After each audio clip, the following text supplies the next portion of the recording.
Good morning. You are listening to the Stanford Eye Roundtable's monthly segment here on WGCH.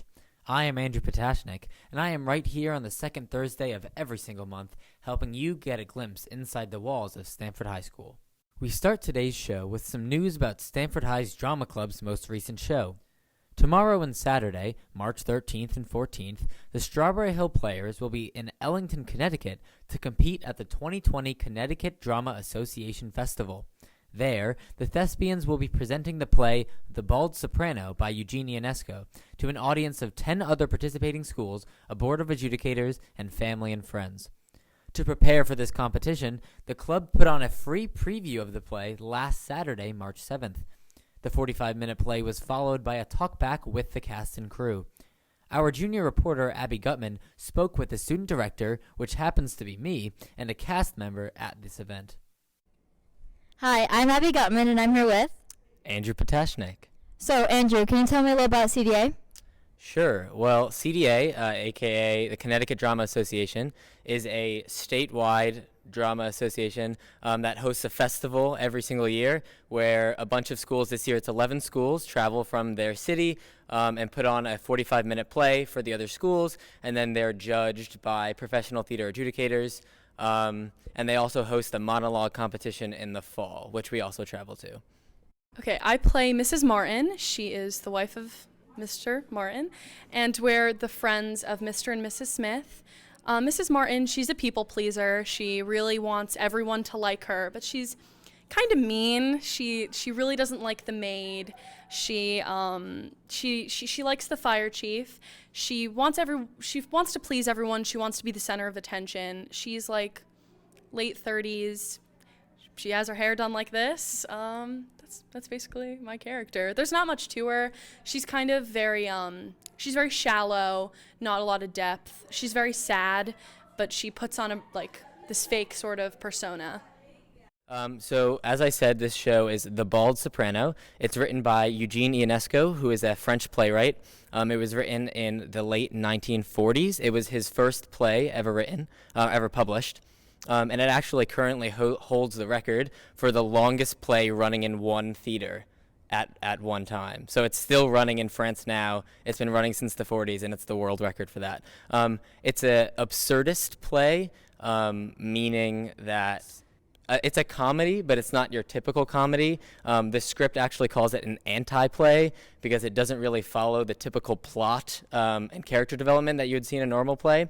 Absurdism is a movement that emerged in France following World War II because everyone was kind of like sad and they were like, what's going on? The world kind of stinks. So to combat that, they were like, what's the purpose of life? Nothing. And therefore, nothing matters. So we're just going to kind of have fun while we're here. I think I'm getting that right. So that's what this play is about.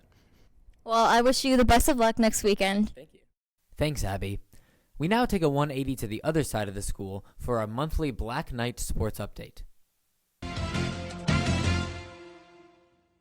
This year, the boys basketball team had a lot of ups and downs. Mid-season, the boys were on a 4-game losing streak but bounced back quickly and went on a 5-game winning streak. Even though they had a lot of rough times, they qualified for the state tournament. Jaden Bell, Daniel Sims, Jalen Lindsay, and Damani Taylor were all key factors in the change-up of the season. Jaden was the offensive star and scored many points to keep Stanford in the game. Jalen, Danny, and Damani played amazing on the defensive end and are now ready to take on States as they take on Newtown Tuesday, March 10th. The girls' basketball season ended with a heartbreaker. The team was presented with many challenges and met their obstacles head-on and worked through adversity. Senior captains Megan Lansadell and Jessica Nelson led the team on both ends of the court. Most of the team was injured heading into the postseason, and a lot of the younger girls had to step up and take a leading role, which showed them what next year is going to look like and how they're going to have girls to be able to step up. The girls make us incredibly proud and had a wonderful season. Since the Greenwich game, the boys have had and upheld a strong record of 8-3. Coming out short in the FCX, the boys hope to make it far in states and take home the chip. They won their most recent game Monday night versus Cheshire 3-1. They need all the support they can get Friday night for the second round of FCX with the time and place to be determined. thank you once again, and good luck to the Black Knights in the upcoming spring season. And now for our final story. Stanford High just held its annual African American History Awards. Here is more on that.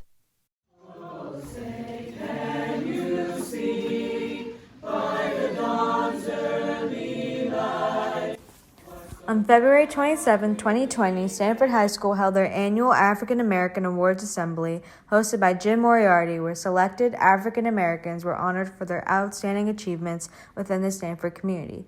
Each honoree was introduced through presentations on their biographies and achievements made by Stanford High students and were given a plaque. The three honorees were David Austin Jr., the first black fireman in Stanford whose daughter Cheryl Austin Williams accepted the award on his behalf, Jack Bryant, who was the past president of the NAACP and current member of the Stanford Board of Education, and Dr. Tamu Lucero, the first black female superintendent of Stanford Public Schools. Hi, I'm CJ and I'm here with Jim Moriarty. Now, could you tell me how the African American Awards ceremony went? I think it went very, very well. We honored the superintendent of schools. She was the first black female superintendent of the Stanford school system.